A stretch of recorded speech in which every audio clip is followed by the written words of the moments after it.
Hello friends, welcome to my channel Master Ki Pathshala where you learn English better through Bengali যেখানে তোমরা ইংরেজি শিখবে বাংলায় অনেক বেটার ভাবে। রিপোর্ট রাইটিং এর ক্লাসে তোমাদের সবাইকে আরো একবার ওয়েলকাম করছি। সামনে তোমাদের পিএসসি ক্লার্কশিপ মেন্স পরীক্ষা হতে চলেছে, এছাড়াও ডাব্লিউবিপিএসআই এবং কেপিএসআই মেন্স পরীক্ষা হতে চলেছে। এই দুটো পরীক্ষার জন্যই রিপোর্ট রাইটিং খুব গুরুত্বপূর্ণ। তাই রিপোর্ট রাইটিং এ যে ক্লাসেসগুলো নিয়ে আসা হচ্ছে সেগুলো অবশ্যই তোমরা ফলো করো, প্র্যাকটিস করো। এছাড়াও পিএসসি ক্লার্কশিপ মেন্স পরীক্ষাতে কোন ইম্পর্টেন্ট টপিকগুলো যেগুলো পরীক্ষায় আসার মতো রিপোর্ট রাইটিং এর ক্ষেত্রে, সেগুলো আমি অলরেডি একটি লিস্ট দিয়ে তোমাদের জন্য ভিডিও তৈরি করেছি, যেখানে তোমরা অবশ্যই প্রত্যেকটি ইম্পর্টেন্ট টপিক তোমরা সেখান থেকে পাবে, বুঝতে পারবে। এবং সেই 50টা ইম্পর্টেন্ট টপিকস এর একটা প্লেলিস্টও আমি কি করছি, আমার যে চ্যানেলের প্লেলিস্ট সেখানে দিয়ে দিচ্ছি, বা ভিডিওর ডেসক্রিপশন বক্সেও তোমরা সেই লিঙ্কগুলো পাবে। অর্থাৎ আমি একটি প্লেলিস্ট তৈরি করছি যেখানে আমি যে সাজেশন দিয়েছি বা ইম্পর্টেন্ট টপিকস গুলো বলেছিলাম রিপোর্ট রাইটিং এর, সেগুলো একবারে সবকটা পেয়ে যাবে। আশা করছি তোমাদের প্রবলেম সলভ হবে এবং তোমরা অবশ্যই একবারে প্রত্যেকটা ভিডিও দেখে নিতে পারবে। তাহলে শুরু করছি আজকে রিপোর্ট রাইটিং এর ক্লাস।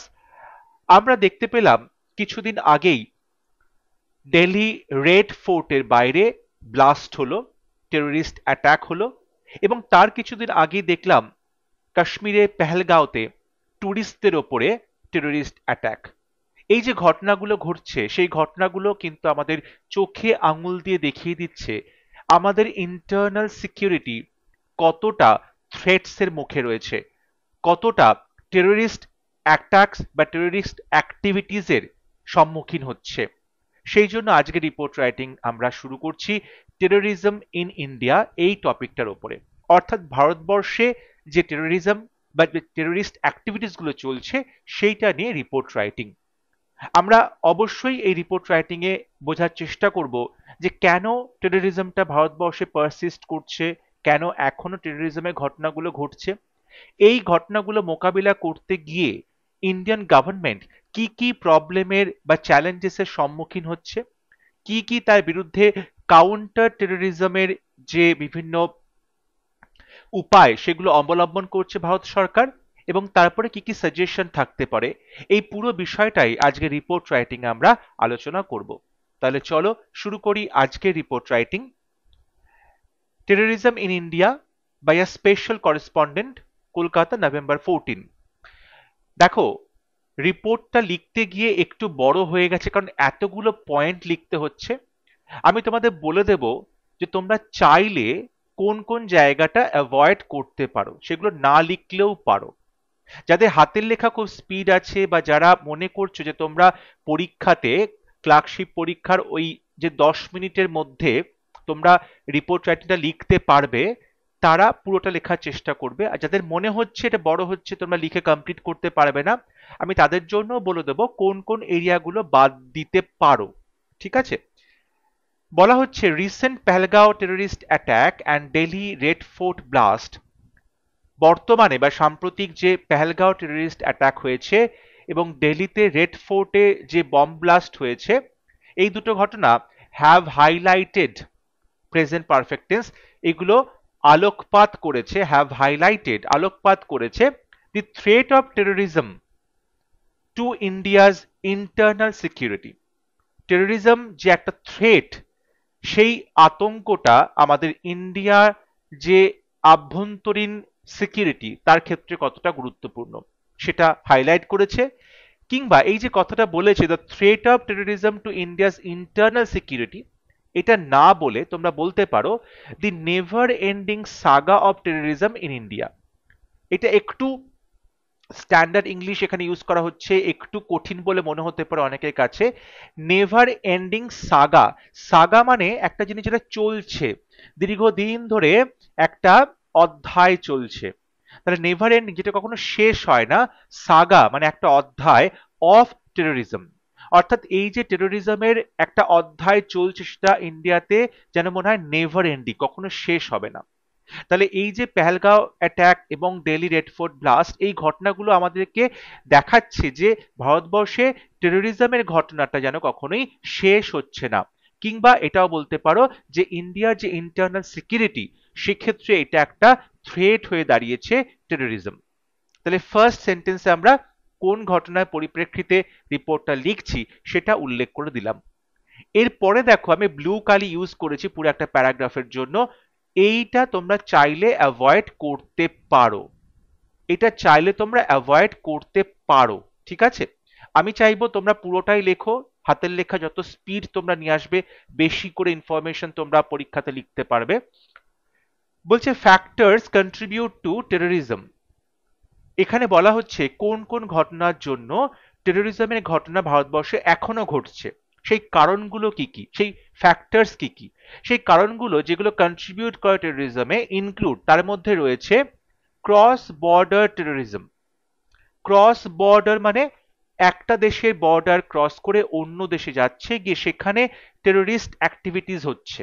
আমরা জানি যে পাকিস্তান বলো বাংলাদেশ বলো এই সমস্ত জায়গা থেকে বারবার করে ভারতবর্ষে টেররিস্টরা প্রবেশ করছে এবং সেক্ষেত্রে একটা টেররিস্ট অ্যাক্টিভিটিস হচ্ছে। সো ক্রস বর্ডার টেররিজম রয়েছে। র্যাডিক্যালাইজেশন অফ লোকালস, স্পেশালি আমরা বলতে পারি নর্থ ইস্ট কিংবা কাশ্মীর, জম্মু কাশ্মীরে আমরা দেখতে পাই যে সেখানকার যে লোকাল লোকজন তাদেরকে টেররিস্ট গ্রুপস বিভিন্নভাবে মগজ ধোলাই করে, র্যাডিক্যালাইজড করছে, তাদেরকে খেপিয়ে তুলছে ভারত সরকারের বিরুদ্ধে। এই যে র্যাডিক্যালাইজেশন অফ লোকালস সেটাও একটা বড় কারণ। সাইবার টেরোরিজম, আজকাল আমরা জানি যে সাইবার অ্যাটাক বা বলতে পারো ইন্টারনেটে যে টেরোরিজম করা হচ্ছে ইন্টারনেটের সাহায্য নিয়ে, ঠিক আছে। তো এইটাকে সাইবার টেরোরিজম বলা হচ্ছে। যে টেরোরিজমটা সামনাসামনি হাতাহাতি গুলিগোলার মাধ্যমে হচ্ছে না, সেটা কিন্তু সাইবার ক্ষেত্রে হচ্ছে, ইথেরিয়াল ক্ষেত্রে হচ্ছে, ঠিক আছে। নর্থ ইস্ট ইনসার্জেন্সি, আমাদের উত্তর পূর্বের যে রাজ্যগুলো রয়েছে সেখানে কিন্তু বিভিন্ন যে গ্রুপ তারা বারবার মাথাচাড়া দিয়ে উঠছে, নিজেদের স্বাধীনতার জন্য লড়াই করছে এবং সেক্ষেত্রে একটা আমরা দেখতে পাচ্ছি টেররিস্ট অ্যাক্টিভিটিসে তার মধ্যে যুক্ত থাকছে। আরবান টেররিজম, বিভিন্ন শহরে বিভিন্ন যে পপুলেটেড শহর সেখানেও কিন্তু টেররিস্ট অ্যাক্টিভিটিস চলছে। টার্গেটিং, তারা টার্গেট করছে সিম্বলিক ন্যাশনাল সাইটস, অর্থাৎ আমাদের যে জাতীয় বিভিন্ন স্থান রয়েছে যেগুলো আমাদের ন্যাশনাল এক একটা ঐতিহ্যের বা গর্বের বিষয়, যেমন বলতে পারো দিল্লির যে রেড ফোর্ট সেখানে ব্লাস্ট হলো। অর্থাৎ আরবান টেরোরিজম বা বিভিন্ন শহরে যখন টেররিস্ট অ্যাক্টিভিটিস হচ্ছে তখন তারা টার্গেট করছে কোনো ঐতিহাসিক গুরুত্বপূর্ণ বা জাতীয় ঐতিহাসিক গুরুত্বপূর্ণ বিভিন্ন স্থানগুলোকে, বিভিন্ন সাইটসগুলোকে। এরপর আসছে ম্যারিটাইম সিকিউরিটি থ্রেটস, অর্থাৎ জাহাজ পথে বা জলপথে যে সিকিউরিটি থ্রেটস হচ্ছে, কিসের জন্য? For smuggling arms, explosives etcetera. তারা ইল্লিগালি জাহাজে করে বা নদী পথে জল পথে বিভিন্ন অস্ত্রশস্ত্র হাতিয়ার সেগুলো স্মাগল করছে, বিভিন্ন বিস্ফোরক পদার্থ সেগুলো তারা স্মাগল করে ভারতবর্ষে নিয়ে আসছে টেররিস্ট অ্যাক্টিভিটিসের জন্য। তাহলে এই যে পুরো প্যাসেজটা সেখানে কিন্তু আমরা বললাম যে কি কি কারণের জন্য টেরোরিজমটা ঘটছে এখনো, সেই ফ্যাক্টরস গুলো এখানে লেখা রয়েছে। তোমাদের যদি মনে হয় যে তোমাদের আনসার বড় হয়ে যাচ্ছে বা তোমরা সময়ের মধ্যে লিখে শেষ করতে পারবে না, তোমরা এই প্যারাগ্রাফটা অ্যাভয়েড করতে পারো বা একটা দুটো কারণ লিখে সেটাকে স্টপ করে দিতে পারো। এরপরে আমরা আলোচনা করব যে এই টেরোরিজম কমব্যাট করার ক্ষেত্রে, টেরোরিজম মোকাবিলা করার ক্ষেত্রে ভারতবর্ষ কি কি চ্যালেঞ্জেসের সম্মুখীন হচ্ছে, কেন এখনো পর্যন্ত 100% টেরোরিজম অ্যাক্টিভিটিস গুলোকে বন্ধ করা যাচ্ছে না, কি কি কারণ রয়েছে। India faces many challenges in combating terrorism. Bharatvarsha অনেক সমস্যার সম্মুখীন হচ্ছে টেরোরিজমকে মোকাবিলা করার জন্য, ইনক্লুডিং তাদের মধ্যে রয়েছে ইনফিল্ট্রেশন। ইনফিল্ট্রেশন মানে অনুপ্রবেশ, ইনফিল্ট্রেশন মানে হচ্ছে অনুপ্রবেশ, অর্থাৎ একটু আগে যেটা বলা হলো ক্রস বর্ডার টেরোরিজম বা অন্য দেশ থেকে ভারতবর্ষে প্রবেশ করছে, অনুপ্রবেশ করছে বেআইনি ভাবে। And proxy wars by Pakistan backed terrorist groups, এবং পাকিস্তান সাপোর্ট দিচ্ছে, পাকিস্তানের মদত পুষ্ট যে বিভিন্ন টেররিস্ট গ্রুপস রয়েছে তারা যে বারবার এসে যুদ্ধ করছে বা বারবার এসে এখানে অ্যাটাক করছে, ঠিক আছে, সেটার জন্য সম্ভব হচ্ছে না। পোরাস বর্ডার এরিয়াস, বিভিন্ন জায়গাতে আমাদের ভারতবর্ষের যে সীমানা রয়েছে সেখানে কিন্তু এমন এমন কিছু দুর্গম এলাকা আছে যেখানে পুলিশ মোতায়েন করা সম্ভব হচ্ছে না বা সেখানে ভিজিলেন্স করানো সম্ভব হচ্ছে না। তো সেই সমস্ত বর্ডার এরিয়াগুলো কিন্তু পোরাস, মানে তুমি বলতে পারো ছিদ্রযুক্ত বর্ডার এরিয়া, যেখান দিয়ে টেররিস্টরা ভারতবর্ষে প্রবেশ করছে। অনলাইন র্যাডিকালাইজেশন, অর্থাৎ সাইবার বা বিভিন্ন সোশ্যাল মিডিয়ার মাধ্যমে, বিভিন্ন রকম ইন্টারনেটের মাধ্যমে, ইন্টারনেট প্ল্যাটফর্মের মাধ্যমে যুবকদেরকে বা ইয়াং মাইন্ডসদেরকে র্যাডিকালাইজ করা হচ্ছে, তাদের মধ্যে তাদেরকে মগজ ধোলাই করা হচ্ছে। ঠিক আছে। Ineffective intelligence sharing among the centre, state and local forces. আমরা দেখতে পাচ্ছি পেহেলগাঁও অ্যাটাক যখন হচ্ছিল তখন কিন্তু যে ইন্টেলিজেন্সটা ছিল সেন্টারের কাছে বলো বা স্টেটের কাছে বলো বা লোকাল ফোর্স, এই তিনটের মধ্যে কিন্তু কোঅর্ডিনেশন হয়নি যে একটা অ্যাটাক হতে পারে বলে। এই যে ইন্টেলিজেন্সটা সেটা কিন্তু শেয়ার করা যায়নি সঠিকভাবে, তার ফলে একটা এরকম দুর্ঘটনা ঘটলো। সো এই যে ইন্টেলিজেন্সটা রয়েছে সেন্টারের হাতে, সেখান থেকে স্টেটে সেটা সঠিকভাবে কমিউনিকেট করা হবে, স্টেট থেকে লোকাল ফোর্সকে কমিউনিকেট করা হবে, তাহলে তারা সেক্ষেত্রে একটা সিকিউরিটি তৈরি করতে পারছে। এইটা কিন্তু ইনএফেক্টিভ হয়ে পড়ছে বিভিন্ন ক্ষেত্রে। অ্যান্ড আনআইডেন্টিফাইড, এবং যেটা চিহ্নিত করা যাচ্ছে না এমন sources of terror financing etcetera. দেখো এই যে টেররিস্ট অ্যাক্টিভিটিস গুলো চলছে তার মূল বিষয়টা হচ্ছে ফান্ডিং বা পয়সা। তো এই ফান্ডিংটা কোত্থেকে আসছে, কোন ফান্ডিং এর বলে টেররিস্টরা এত অস্ত্র শস্ত্র কিনছে, মডার্ন টেকনোলজি ব্যবহার করছে, এত ম্যান পাওয়ার তারা পেয়ে যাচ্ছে, এত প্ল্যানিং করতে পারছে।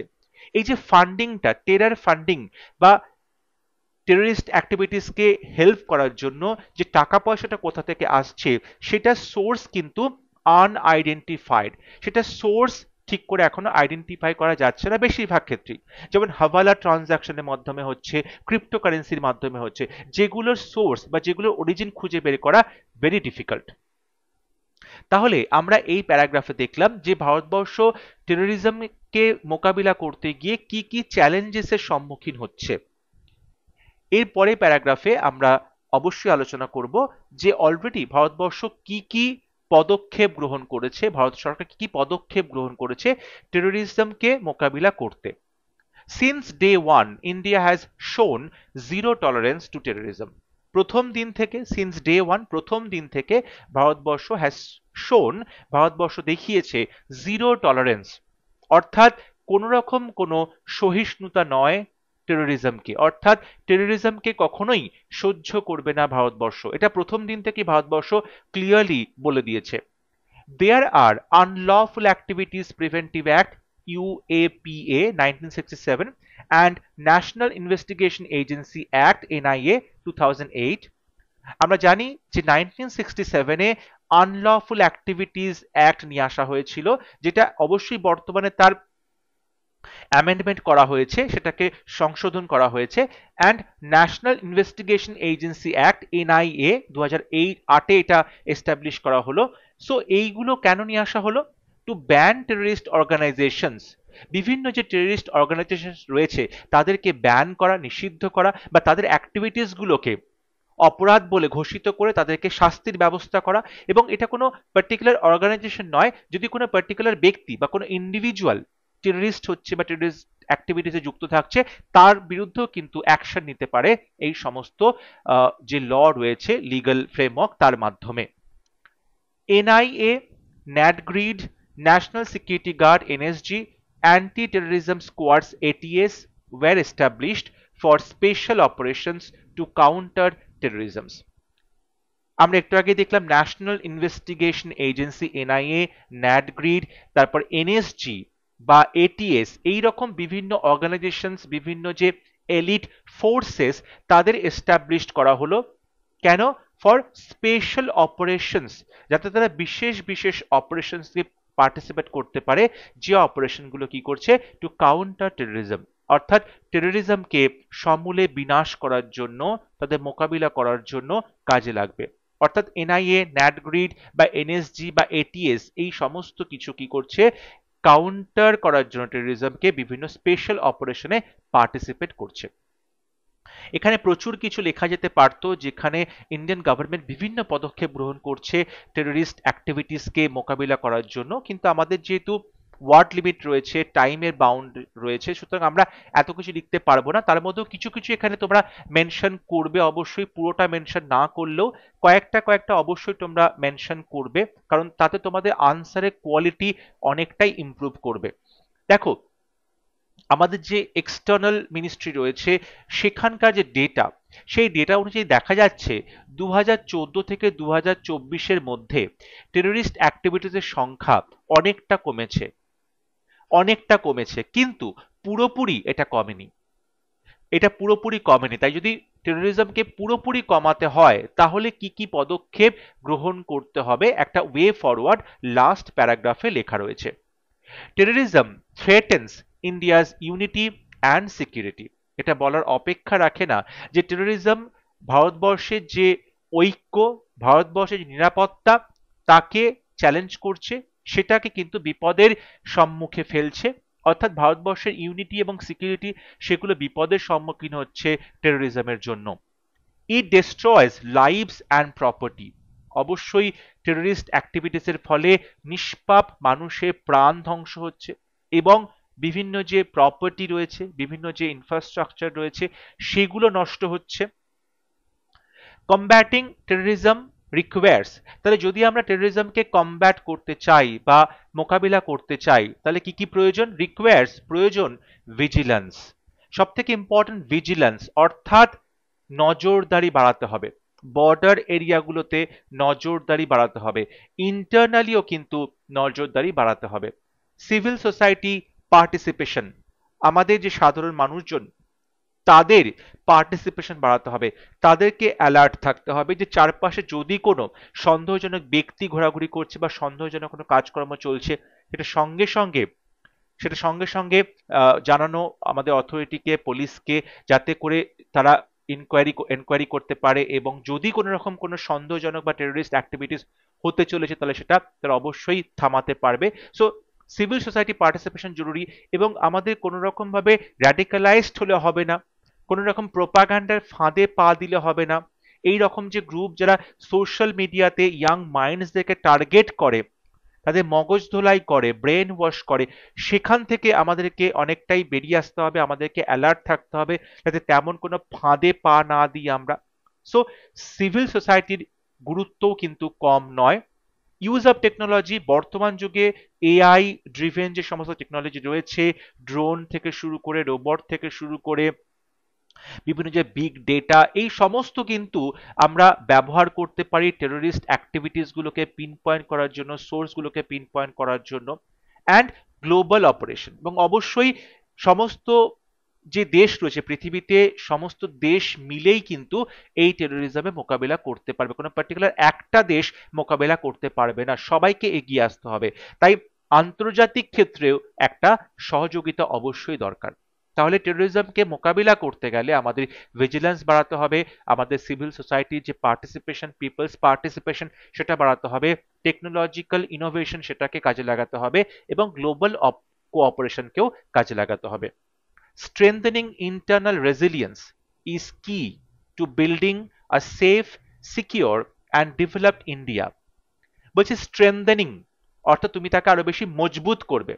স্ট্রেংথেনিং ইন্টারনাল রেজিলিয়েন্স অর্থাৎ আভ্যন্তরীণ যে আমাদের রেজিলিয়েন্স রয়েছে বা বিপদ মোকাবিলা করার যে ক্ষমতা, আভ্যন্তরীণ যে বিপদ সেটা মোকাবিলা করার ক্ষমতা, আভ্যন্তরীণ অর্থাৎ অভ্যন্তরীণ ভাবে আমরা যে কতটা প্রোটেক্টেড, এইটাকে স্ট্রেংথেন করা ইজ কি, এটাই হচ্ছে আসল two building.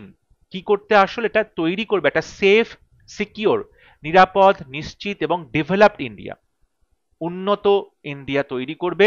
Fulfilling the dream of বিকশিত ভারত, আমাদের যে স্বপ্ন রয়েছে বিকশিত ভারত, সেই বিকশিত ভারতের যে ড্রিম সেটাকে ফুলফিল করতেই আমাদের একটা সেফ, সিকিওর এবং ডেভেলপড ইন্ডিয়া তৈরি করতে হবে, এবং সেটা তৈরি করতে গেলে আমাদের ইন্টারনাল সিকিউরিটি, ইন্টারনাল রেজিলিয়েন্সকে অনেক বেশি স্ট্রেংথেন করতে হবে, অনেক বেশি মজবুত করতে হবে।